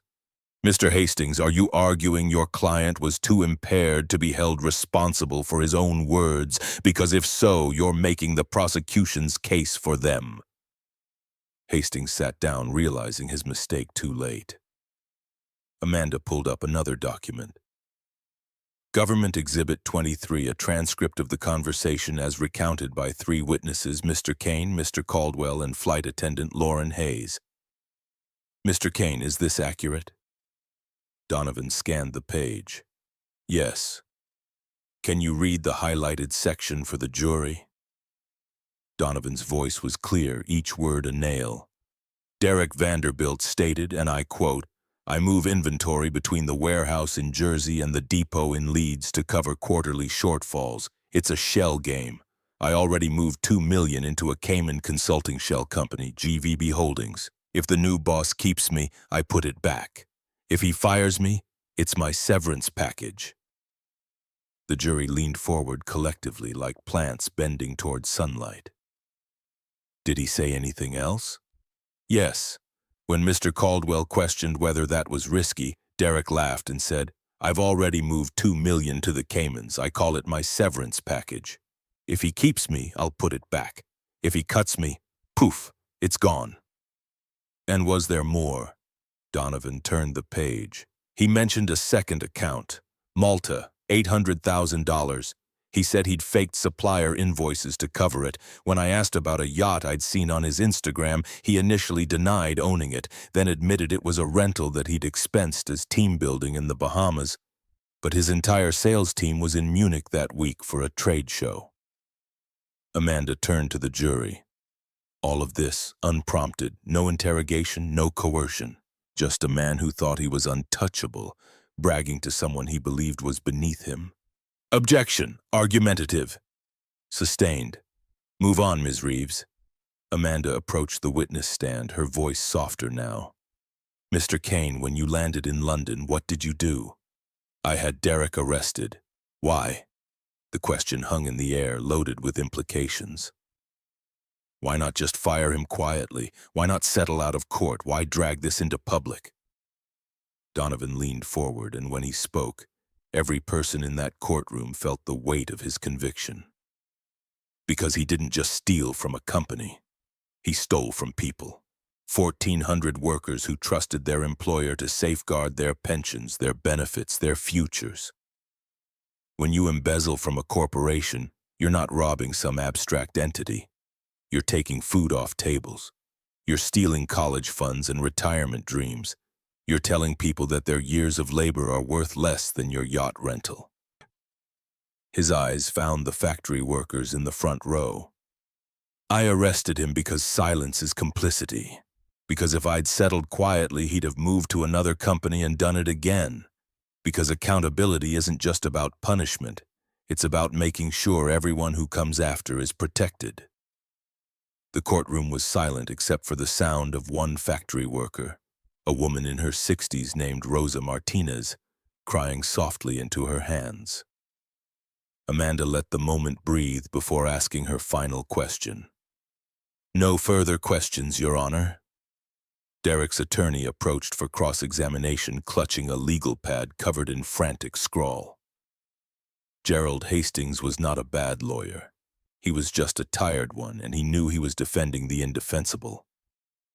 Mr. Kane, you run a company worth billions, correct? 2.1 billion as of this morning's market valuation. And you flew to London in coach. Excuse me, premium economy, wearing a hoodie and sweatpants? I gave up my first-class seat to avoid delaying the flight. But you regularly wear casual clothing despite your wealth? I wear what's comfortable. Isn't it possible, Mr. Kane, that Mr. Vanderbilt simply didn't recognize you? That this was a case of mistaken identity rather than discrimination? Donovan's expression didn't change. He didn't need to recognize me. He needed to respect a boarding pass. But you admit you don't look like a typical CEO. Objection! Amanda was on her feet. Counsel is literally proving the discrimination case for us. Judge Chen removed her glasses and rubbed the bridge of her nose. Mr. Hastings, are you seriously arguing that your client was justified in stealing a seat because the rightful passenger wasn't dressed CEO appropriate? Because if so, I'm going to instruct the jury to find in favor of a hostile work environment claim as well. Hastings backpedaled. I'm simply establishing that there may have been confusion. There was no confusion, Donovan interrupted calmly. There was racism, there was theft, and there was a man so convinced of his superiority that he bragged about embezzlement to the person who owned his company. That's not confusion. That's hubris. Hastings shuffled his papers, tried another angle. You mentioned that you were angry about being treated poorly. I didn't say I was angry, but you must have been upset. I was disappointed. There's a difference. Anger clouds judgment, disappointment clarifies it. And in your clarity, you decided to ruin my client's life? No, your client ruined his own life. I simply documented it. Hastings had nothing left. No further questions. The prosecution called 6 more witnesses over the next 3 days. Forensic accountant Rebecca Sue walked the jury through spreadsheets, showing the paper trail from Titan's accounts to shell companies to offshore banks to cash withdrawals. FBI agent Marcus Thornton testified about international wire fraud. Harrison Caldwell, recovered from his cardiac event, described watching Derek confess while showing zero remorse for letting a man potentially die. But the most devastating testimony came from 4 people Donovan had spent weeks tracking down. 4 voices the system had tried to silence. Dr. Kira Washington took the stand on day 4, wearing surgical scrubs under her blazer because she'd come directly from a 16-hour shift at Mount Sinai. She was 41, black, and carried herself with the exhausted dignity of someone who saved lives for a living. Dr. Washington, can you describe your encounter with Celeste Hargrove on Delta Flight 482 in June 2019? Kira's voice was steady, but her hands trembled slightly. I was flying first class to a medical conference in London. I'd just completed a 16-hour craniotomy, brain surgery. I was exhausted. When I boarded, Ms. Hargrove stopped me and asked if I was sure I was in the right section. I showed her my boarding pass. She scrutinized it, then asked to see my medical license. Your medical license? Why? She said, and I quote, I need to verify you can actually afford this ticket. As if my profession was suspicious, as if a black woman in first class must have committed fraud. What did you do? I showed her my license. She examined it like it might be fake, then reluctantly let me sit down. But for the entire flight, she questioned everything. My meal choice. She suggested the chicken instead of the beef I'd ordered, saying, people like you usually prefer chicken. When I asked for wine, she asked if I was sure I could handle it after such a long shift, implying I might be intoxicated. I filed a complaint when we landed. What happened to that complaint? Nothing. I received a form letter thanking me for my feedback. No investigation, no apology, no change. Amanda pulled up an email chain. Government Exhibit 47, Internal Delta Communications regarding your complaint. Can you read the highlighted portion? Kira's voice cracked slightly. Regional Manager Patricia York to Celeste Hargrove. Another complaint. Just be more subtle next time. These people are looking for reasons to be offended. The jury looked ill. Jamal Foster testified next, 38, software engineer, wearing a hoodie similar to Donovan's. His story mirrored Kira's with eerie precision. Questioned boarding pass, suggested meal changes, implicit assumptions about his inability to afford the ticket he'd legally purchased. "I had video," Jamal explained, pulling out his phone. "I recorded the interaction because I knew no one would believe me otherwise. I submitted it with my complaint." "What happened?" Patricia York wrote back saying there was insufficient evidence of discriminatory intent. "I'd sent her a video. She called it insufficient." Reverend Ezekiel Adeyemi, 55, spoke with the measured cadence of someone who'd spent decades counseling his congregation through injustice. He recounted Celeste refusing to serve him his pre-ordered vegetarian Hindu meal, insisting he'd want chicken instead because, in her words, that's what people like you eat. "I'm Nigerian Christian," Ezekiel clarified for the jury. "I'd ordered vegetarian for health reasons. She made assumptions based on my skin, not my actual needs. When I corrected her, she became hostile, suggesting I was being difficult." The fourth victim broke the courtroom's composure entirely. Gabriella Rains was 29, a former professional dancer whose career ended when a drunk driver ran a red light and crushed her left leg below the knee. She walked to the stand with a visible prosthetic, each step deliberate. "Ms. Rains, can you describe your experience on Delta Flight 891 in March 2023? Gabriella's voice was quiet but unwavering. "I was flying first class to see my father. He was dying of cancer in London. I'd spent my savings on the ticket because I needed to get there fast, and I needed the space for my leg. Sitting in economy for 8 hours causes severe pain with the prosthetic." "What happened when you boarded?" "Celeste Hargrove saw my prosthetic and asked if I was sure I could fit comfortably in the seat, not out of concern, out of disdain.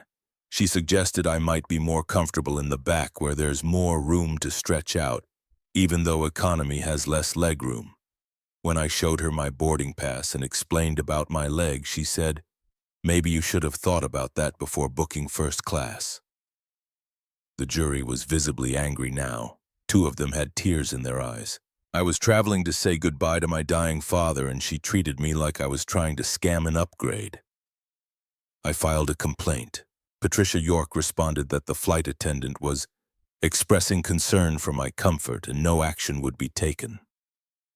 Amanda approached the witness stand. "Ms. Rains, how did you lose your leg?" "Car accident, drunk driver. I was 26 at the peak of my dance career. He ran a red light going 70 in a 35 zone, crushed my leg so badly they couldn't save it." "And how did Ms. Hargrove's comment make you feel?" Gabriella's composure finally cracked. "Like I was being punished for surviving. Like my disability made me less deserving of dignity. I'd lost my career, my leg, and was about to lose my father. And she couldn't offer basic human decency because I didn't look like her idea of who belongs in first class." Amanda let the testimony sit before asking her final question. "If Delta had investigated your complaint, if Patricia York had taken you seriously, what would you have wanted?"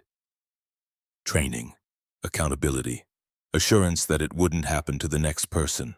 I didn't want money, I wanted change." "No further questions." The defense had nothing. Gerald Hastings stood, looked at Gabriella, and sat back down without asking a single question. Even he had limits. The trial lasted 2 weeks. The prosecution presented 47 exhibits, 12 witnesses, and a money trail so clear it might as well have been lit with neon signs. The defense's case lasted 90 minutes and consisted entirely of Derek's mother testifying that he'd always been a good boy who made mistakes under pressure. On a Friday afternoon in late April, the jury deliberated for 90 minutes before returning with verdicts. "On the count of wire fraud, how do you find?" "Guilty." "On the count of embezzlement?" "Guilty." "On the count of money laundering?" "Guilty." "On the count of filing false financial documents?" "Guilty." "Guilty on all 14 counts." Derek's face crumpled. His mother wailed from the gallery. His public defender looked relieved it was over. Judge Chen set sentencing for 3 weeks out, but her tone left no mystery about what was coming. Mr. Vanderbilt, you stole from people who work for a living because you believed yourself entitled to luxuries you hadn't earned.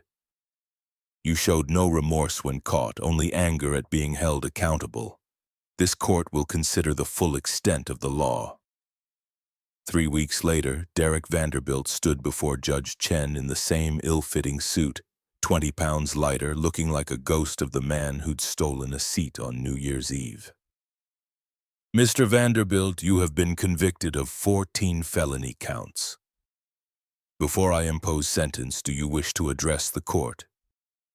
Derek's attorney advised him to stay silent, but Derek stood anyway, perhaps hoping for mercy he'd never shown others. Your Honor, I made mistakes. I was under financial pressure. 2 ex-wives, a daughter in college, expenses that spiraled beyond my control. I never meant to hurt anyone. I thought I could pay it back.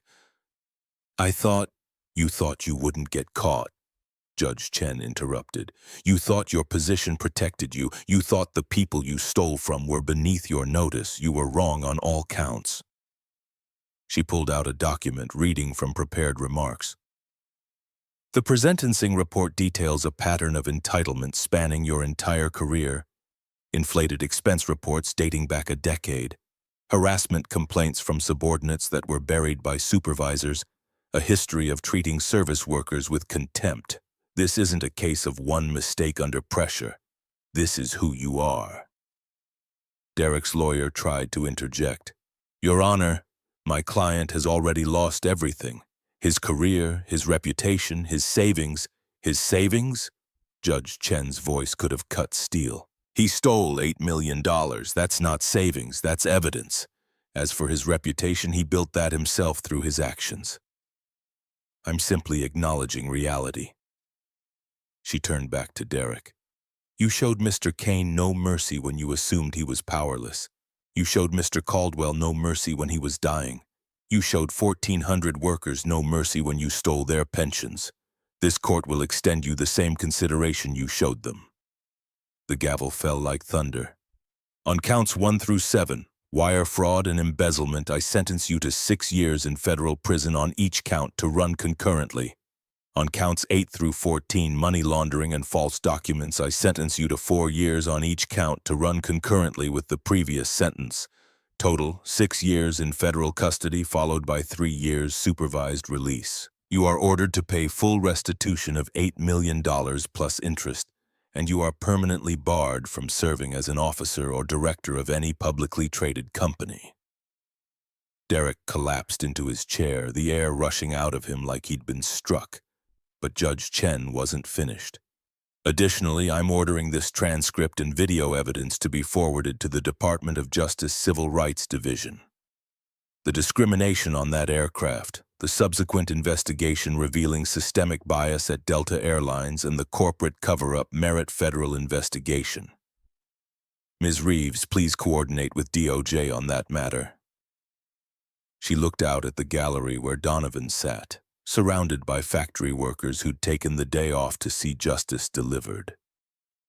Mr. Kane, the court recognizes your cooperation with this investigation. More importantly, the court recognizes that you could have settled quietly, taken your money, and walked away. Instead, you chose accountability. You chose to protect workers you'd never met. That choice matters. It changes things. Donovan nodded, not trusting himself to speak. 6 months after the trial, Donovan stood in a conference room at Titan Manufacturing's Chicago headquarters, looking out at 1,400 faces. The workers had gathered in the main factory floor, the first all-hands meeting since the acquisition closed. They were nervous. Every corporate acquisition in history ended the same way: layoffs, outsourcing, the slow death of communities built around stable employment. Donovan walked onto a makeshift stage, really just a raised platform near the assembly line. He wore jeans and a navy sweater, the Patek Philippe visible but not ostentatious. Behind him, Harrison Caldwell sat in a chair, still recovering but strong enough to witness this moment. Good morning. My name is Donovan Kane, and I'm the CEO of EtherLogic. As of 6 months ago, my company owns 51% of Titan Manufacturing, which means I work for you now. Confused murmurs rippled through the crowd. You heard that right. You work for a company I own, but I work for you. Because without you, Titan is just a building and some machines. You're the ones who build turbines that power cities. You're the ones who show up at 5 a.m. and leave at 6 p.m. You're the ones who made this company worth buying. He pulled out a document. Derek Vanderbilt stole $8 million from this company over 4 years. The court ordered him to pay it back, but honestly, we'll be lucky to recover $2 million after his assets are liquidated. That leaves a $6 million hole. The crowd tensed. Here it comes, the layoffs, the benefit cuts. I'm not here to tell you we're making that up through your labor. I'm here to tell you we already made it up through efficiency improvements and new contracts. And the recovered $2 million, that's going into your pockets. Silence. Then one voice from the back. What? Every worker employed at Titan for more than 5 years is getting a bonus. It's not huge. Works out to about $1,400 per person after taxes. But it's yours. You earned it. Derek stole it. Now you're getting it back. The factory erupted. Applause, shouts, tears. Rosa Martinez, the woman who'd cried in the courtroom, stood on her chair and whistled loud enough to echo off the steel rafters. Donovan waited for the noise to die down before continuing. But that's not the only change. Effective immediately, I'm establishing an independent ethics hotline. Any complaint about discrimination, harassment, or financial irregularities goes to a third-party firm. Not to management, not to HR, directly to investigators who report to the board. No more buried complaints, no more Patricia Yorks. More applause. Second, we're implementing quarterly transparency reports. You'll see the same financial data the board sees. Salaries, expenses, profit margins, all of it. No more mysterious consulting fees, no more shell games. You have a right to know where your labor goes. A hand shot up. A machinist named James Wu who'd worked at Titan for 23 years. What about the other executives, the ones who helped Derek? Good question. We found evidence of complicity in procurement and logistics. 8 managers who either participated in or ignored the fraud. All 8 were terminated for cause, their pensions forfeited, their severance voided, and 3 of them are facing criminal charges. Donovan pulled up a slide showing the new organizational chart. I'm promoting from within to fill those positions. People who've been here, who know the work, who didn't steal from their colleagues. Your new VP of Operations is Teresa Grant. She's been a line supervisor for 15 years. Your new head of logistics is Michael Chen. Started in the warehouse, worked his way up. These are people who understand that leadership is service, not extraction. The applause was deafening now, but Donovan wasn't done. He gestured to someone in the front row, and Lauren Hayes, the flight attendant from New Year's Eve, walked onto the stage.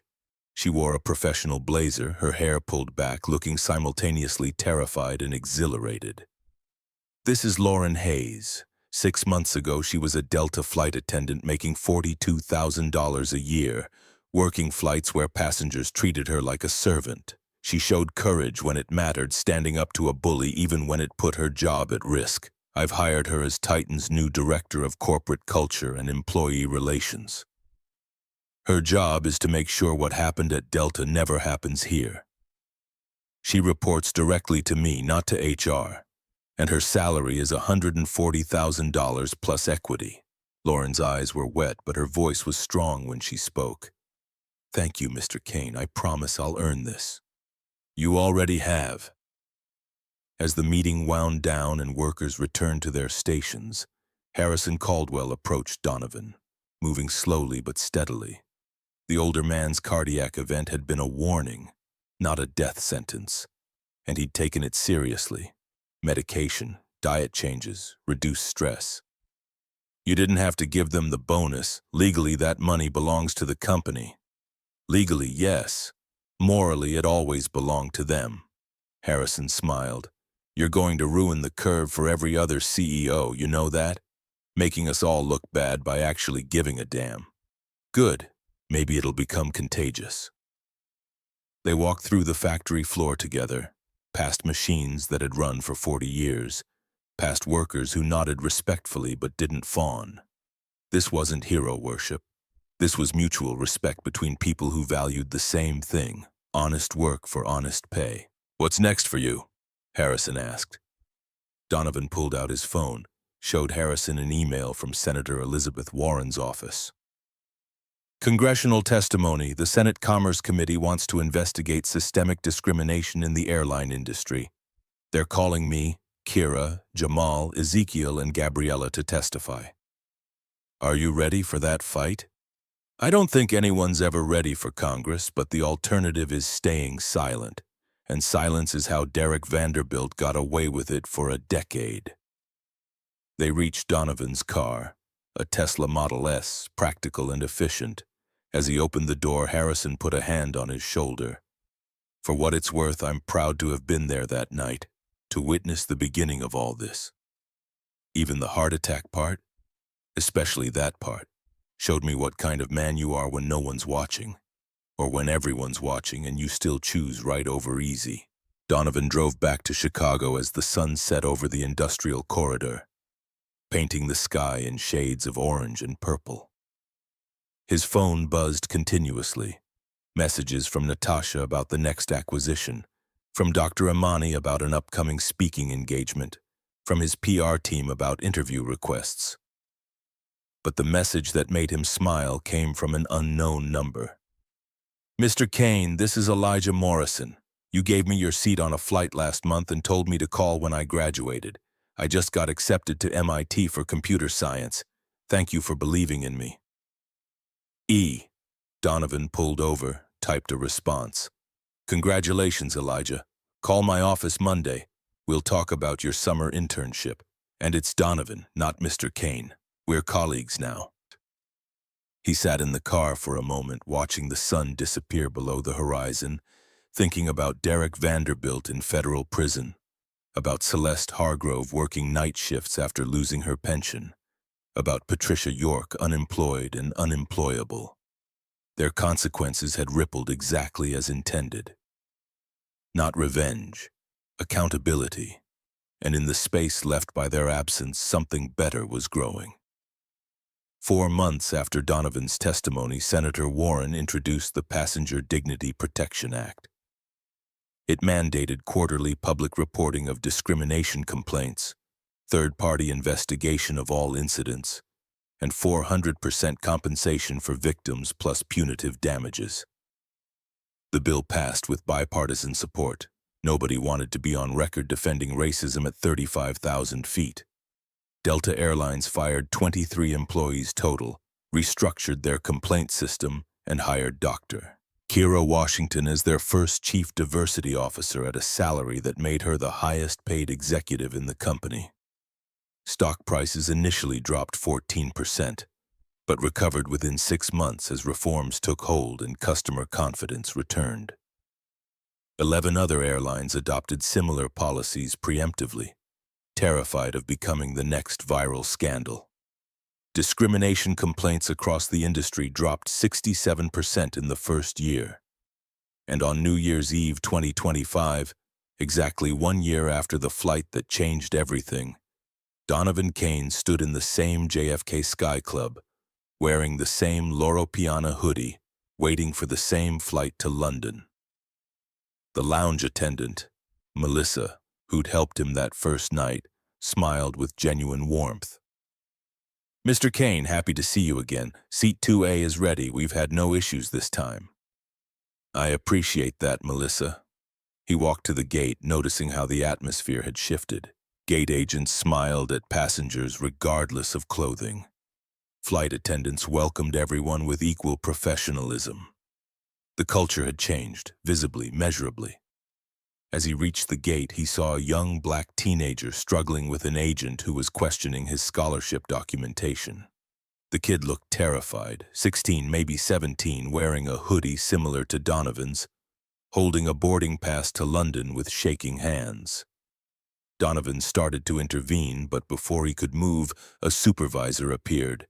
A woman Donovan didn't recognize, wearing a name tag that said, Training Supervisor. "What's happening here?" The gate agent stammered. "I was just verifying." "You were discriminating. This passenger has valid documentation. Apologize immediately." The agent's face went white. "I'm sorry, please board, sir." The teenager, Elijah Morrison, Donovan realized with a start, walked past, saw Donovan, and his eyes went wide with recognition. "Mr. Kane, Elijah, how's MIT treating you?" "It's amazing. I'm flying to London for a semester abroad program. First time in first class, the school upgraded me as part of the scholarship." Donovan handed him a business card. "Enjoy the flight, and when you get back, we still need to talk about that internship." Thank you for everything, for not staying silent." Donovan boarded, settled into 2A, and watched Elijah take a seat across the aisle. The kid pulled out a laptop covered in MIT stickers and lost himself in code, the same way Donovan had in his garage apartment 8 years ago. The plane pushed back from the gate as midnight approached, the captain's voice wishing everyone a happy new year. Through the window, Donovan could see fireworks beginning to erupt across the New York skyline, gold and silver bursts against the velvet night. He pulled out his phone, sent one final message to Dr. Imani. "You were right. Change doesn't happen because bad people get punished. It happens because good people refuse to stay silent. Happy New Year, Doc." Her response came immediately. "Proud of you, always. Now stop texting and get some sleep. You have a world to fix tomorrow." He smiled, switched the phone to airplane mode, and leaned back in the seat he'd paid for, the seat he'd earned, the seat no one could take from him now, not because of his wealth, but because the system had finally learned that dignity isn't negotiable. The plane lifted into the night sky, carrying Donovan Kane toward whatever came next, secure in the knowledge that behind him, the world was slightly better than it had been yesterday. And tomorrow, it would be better still.